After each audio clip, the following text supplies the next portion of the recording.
When you think about kind of the policies that are being put in place, my favorite question to ask folks, and then I'll let Joe and John ask a couple questions, is what would you do if you had kind of carte blanche control and could use fiscal or monetary tools? Are there specific things that you think that you would do that maybe aren't being done or aren't being talked about?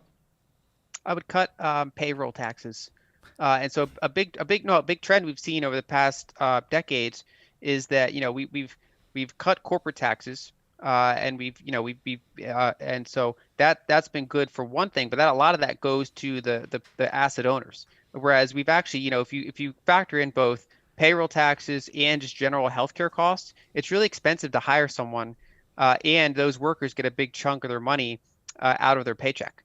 And so one of the best ways to address the wealth concentration we've seen is to tilt things a little bit more in the favor of people that are working, basically reward labor, more so than other categories. And of course, that can take basically where someone is on the political spectrum.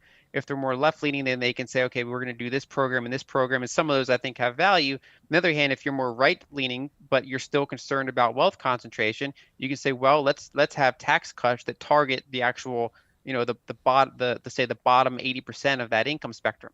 And so, for example, the corporate tax cuts and the broad tax cuts that happened a few years ago, a lot of those benefits, even though they were broad based, they still went mostly to the top end. Whereas I think if you had one that kind of focused on that payroll side, taxing how much you tax labor, I would like to see that go down if you want to have basically a more vibrant domestic economy and to make the United States a more attractive place to build things and to hire people.